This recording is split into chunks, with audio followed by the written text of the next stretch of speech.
मयंक ज्योतिष वर्ल्ड के YouTube channel में मैं डॉक्टर राजवीर पाठक मयंक एक बार पुनः आप सभी का हार्दिक स्वागत एवं अभिनंदन करता हूं। बहुत से लोगों ने यह प्रश्न किया था या करते रहते हैं, गुरुजी हमारी आयु कितनी है, मैं दीर्घायु हूँ, मध्यायु हूँ, अल्पायु हूँ, मेरी मृत्यु कितने वर्ष में हो जाएगी। ऐसे बहुत सारे लोग अपने प्रश्न को करते रहते हैं। तो देखिए, मृत्यु की गणना, जन्म और मृत्यु के अधिकार तो वैसे भगवान का होता है। रामचरितमानस में भी जब भरत जी बहुत बिलख रहे थे तो वशिष्ठ जी ने समझाते हुए कहा, सुनो भरत भावी प्रबल, बिलख कहो मुनिनाथ, हानि लाभ जीवन मरण, जस अपजस विधिहात। हानि लाभ, हानि कहाँ होगी, लाभ कहाँ होगा, जीवन मरण, जीवन कब प्रारंभ होगा, मृत्यु कब होगी, जस कब मिलेगा, अवजस कहाँ मिलेगा, सभी विधि के हाथ, ब्रह्मा के हाथ में, ईश्वर के हाथ में होता है।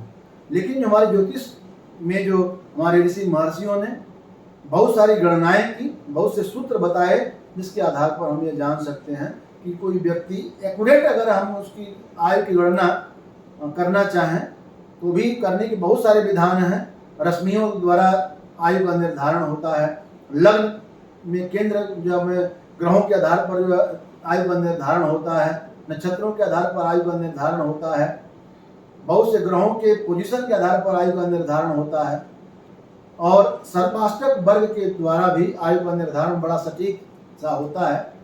लेकिन ये सारे सूत्र जो है कहीं न कहीं एक दूसरे के जो है वह से थोड़ा भिन्न होते हैं। सबके जो आप मान निकालते हैं कुछ न कुछ अंतर उसमें आता है।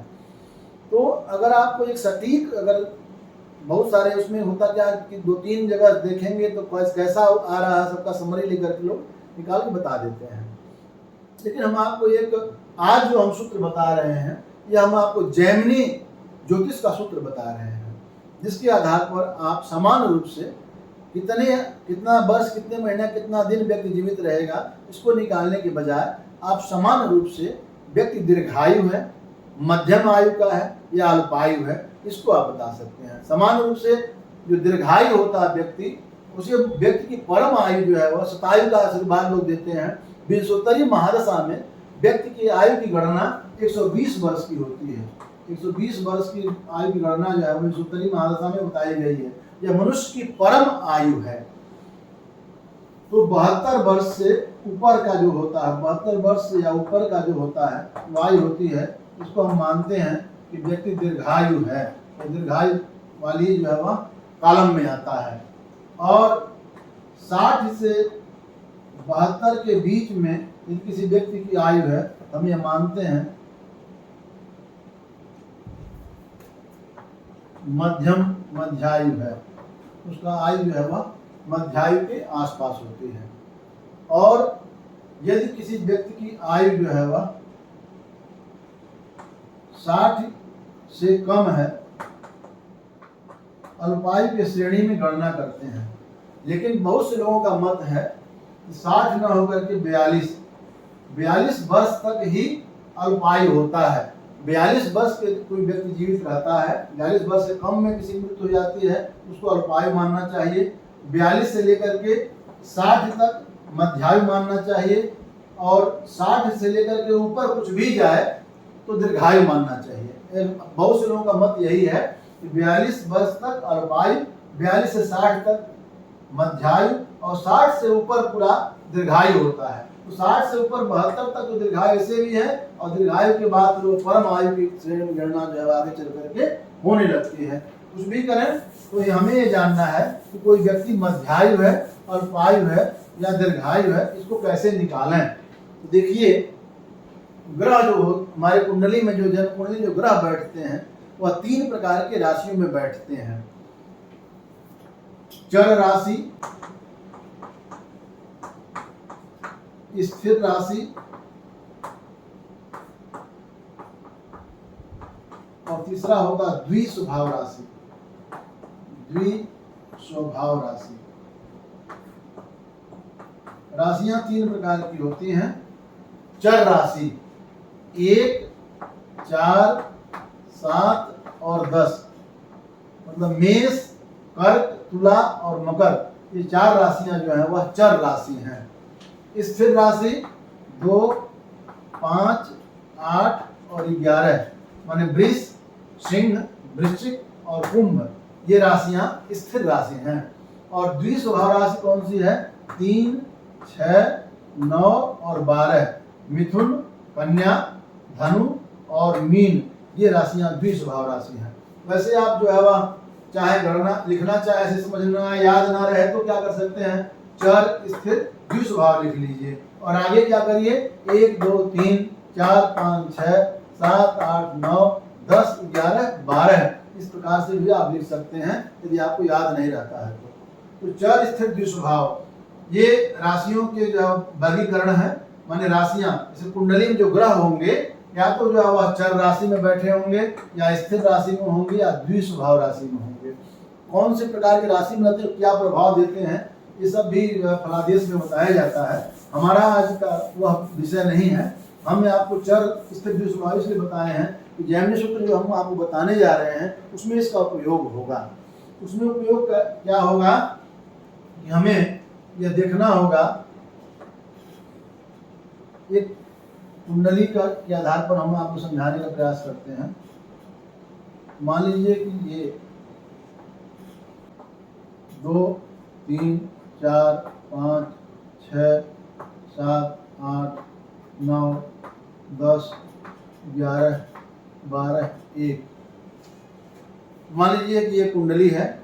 इसमें ग्रहों की पोजीशन जो है वह है, मान लीजिए यहाँ पर बुध बैठा है, यहाँ पर सूर्य बैठे हैं और मंगल बैठा है, यहाँ मान लीजिए शुक्र है, यहाँ केतु है, यहाँ गुरु है,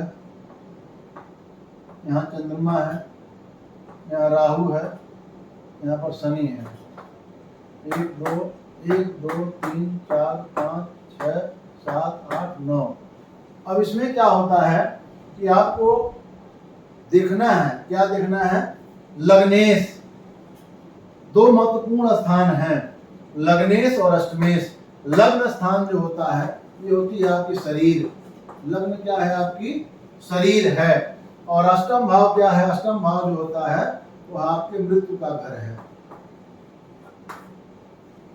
लग्न आपकी जो शरीर है, अष्टम आपका मृत्यु का घर है। इन दोनों को देखा जाता है कि लग्न का स्वामी कहाँ बैठा है और अष्टम भाव का स्वामी कहाँ बैठा है, इसको देखा जाता है। माने लग्न का स्वामी जो होता है उसको कहते हैं लग्नेश और अष्टम भाव का जो स्वामी होता है उसे हम कहते हैं अष्टमेश। अष्टम का मालिक अष्टमेश, लग्न का मालिक लग्नेश। अब उसमें हम कुंडली में ग्रहों की स्थिति देखते हैं। जैसे यहाँ पर देखिए लग्नेश, लग्न कौन सी है, वृष लग्न है। लग्न का मालिक कौन होता है, शुक्र होता है। शुक्र कैसे कहाँ बैठा है, चार राशि में बैठा है। माने लग्नेश यहाँ पर चर राशि में बैठा है। चार क्या तो चर राशि होती है। यहाँ पर 9, अष्टम में कौन संख्या है, 9 है। 9 का मालिक कौन होता है, बृहस्पति। बृहस्पति कहाँ बैठा है, वह छठे घर में बैठा है। कौन सी राशि में, 7 राशि। 7 राशि कौन सी होती है, चर होती है। मतलब यहाँ पर इस कुंडली में देखेंगे तो लग्नेश और अष्टमेश दोनों चर राशि में बैठे हुए हैं। हमें यह देखना रहेगा कि लग्नेश कैसी राशि में है, चर राशि में है, स्थिर राशि में है या द्विस्वभाव राशि में है। उसी प्रकार से अष्टमेश को देखना होगा, चर में है, स्थिर में है या द्विस्वभाव में है। उसके आधार पर लग्नेश और अष्टमेश की इस कुंडली में, लग्न कुंडली में स्थिति के आधार पर हमें निकालना रहता है कि कोई व्यक्ति दीर्घायु है, मध्यायु है या अल्पायु है। अब ये तो आप लोग समझ गए होंगे कैसे निकालना है। आइए अब सूत्र बताता हूं मैं आपको कि दीर्घायु, मध्यायु और अल्पायु का सूत्र क्या है। जैमिनी ज्योतिष के आधार पर दीर्घायु, मध्यायु और अल्पायु का सूत्र हम आपको बतला देते हैं। पहले हम बात करेंगे, हम एक चार्ट बना देते हैं। देखिए ये सूत्र आपको, आप लोग चार्ट बना करके रख सकते हैं कि जैमिनी सूत्र है। ये सूत्र किसका है, जैमिनी ज्योतिष का सूत्र है। जैमिनी ज्योतिष में कुछ आकार के सूत्र निकलते हैं, उसमें ये सूत्र जो है वह आयु का भी है। 3 प्रकार की आयु, दीर्घायु, मध्यायु और अल्पायु। हमने बताया 3 प्रकार की राशियां होंगी, चर, स्थिर और द्विस्वभाव। यदि लग्नेश आपको उसमें देखना क्या है, लग्नेश और अष्टमेश को। यदि आपका लग्नेश चर राशि में बैठा है और चर राशि में अष्टमेश भी बैठा हुआ है अर्थात जैसे 1, 4, 7, 10 में राशियों में लग्नेश अष्टमेश दोनों हैं तो क्या हो जाएगा आपका दीर्घायु योग होगा। यदि चर राशि लग्नेश है, स्थिर राशि अष्टमेश है तो मध्यायु योग होगा। चर राशि लग्नेश है, द्विस्वभाव अष्टमेश है तो अल्पायु योग होगा। उसी प्रकार से स्थिर राशि लग्नेश और द्विस्वभाव अष्टमेश से दीर्घायु योग होगा। स्थिर लग्नेश चर अष्टमेश से मध्यायु योग होगा। स्थिर लग्नेश और स्थिर अष्टमेश दोनों अगर स्थिर में है तो अल्पायु योग होगा। और अंतिम लाइन में द्विस्वभाव लग्नेश स्थिर अष्टमेश से आपका दीर्घायु योग, द्विस्वभाव लग्नेश द्विस्वभाव अष्टमेश यदि हो तो मध्यायु योग, और द्विस्वभाव लग्नेश और चर राशि अष्टमेश हो तो आपका क्या होगा अल्पायु योग होगा। इस प्रकार से क्या कर सकते हैं, सबसे पहले अपने लग्न चार्ट को देखिए। लग्न चार्ट को देखने के बाद उसमें देखिए कि आपका जो लग्नेश है यानी लग्न का मालिक है कैसी राशि में बैठा है, चर में है, स्थिर में है या द्विस्वभाव में है, उसको वहां पर लिख लीजिए। फिर देखिए अष्टमेश कैसी राशि में बैठा है, चर में है, स्थिर में है या द्विस्वभाव में, उसको लिख लीजिए। अब इस चार्ट में देखिए यदि चर लग्नेश चर अष्टमेश दोनों है तो दीर्घायु होगा। इसी प्रकार से बाकी को भी आप देख सकते हैं। इसके पहले वाला जो कुंडली था उसमें लग्नेश क्या था, चर राशि में बैठा था और अष्टमेश भी चर राशि में बैठा था, यानी उस व्यक्ति की दीर्घायु योग थी। इस प्रकार से आप लोग इसको निकाल सकते हैं। बहुत ज्यादा कुछ नहीं करना है, आपको बस इस सूत्र को लगाना है और आपको लग्न कुंडली में लग्नेश और अष्टमेश को देखना है। लग्न अष्टमेश को रंध्रेश भी कहते हैं, तो अष्टमेश हो या रंध्रेश बात एक ही है। लग्नेश और अष्टमेश दोनों के आधार पर इस को निकाल सकते हैं।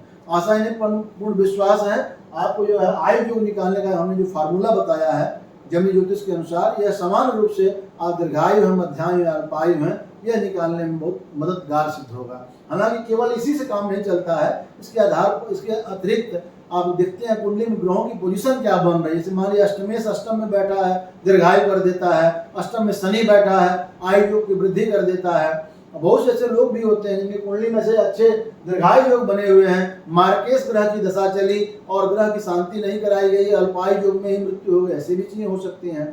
तो केवल इसी के भरोसे नहीं रहना है, बहुत सारे और जो सूत्र हैं उनको भी देखना रहता है, लेकिन इससे भी आपको एक आइडिया लगेगा कि कोई व्यक्ति दीर्घायु है, मध्यायु है या अल्पायु है। और इससे आप विवाह वगैरह कभी जैसे विवाह मिलान करते हैं तो भी देख सकते हैं कि मांगलिक योग अगर हो रहा है तो क्या व्यक्ति दीर्घायु है, तो उसमें जो शादी विचार करने में सहूलियत होगी। व्यक्ति का बीमार पड़ा हुआ है, ज़्यादा रोग हो गया है, मरणासन अवस्था में है, एक्सीडेंट उसका हो गया है, तो व्यक्ति बचेगा कि नहीं, इस प्रकार से जो है इस सूत्रों के आधार पर आपको जानने में बड़ी सहूलियत होगी। आशा है पूर्ण विश्वास है इस सूत्र से आपको बहुत सहूलियत मिलेगी। ज्योतिष के जिज्ञासुओं में मित्रों में इसको जरूर शेयर करें और इस वीडियो को लाइक और कमेंट जरूर करें। और ऐसे ही महत्वपूर्ण वीडियो को देखते रहने के लिए हमारे मयंक ज्योतिष वर्ल्ड चैनल से जुड़े रहें। यदि आपने अभी तक हमारा चैनल सब्सक्राइब नहीं किया तो सब्सक्राइब करके बेल आइकन भी प्रेस कर लें, ताकि ऐसे महत्वपूर्ण जब वीडियो अपलोड हो तो उनके नोटिफिकेशन आपको मिल सकें। बहुत बहुत धन्यवाद।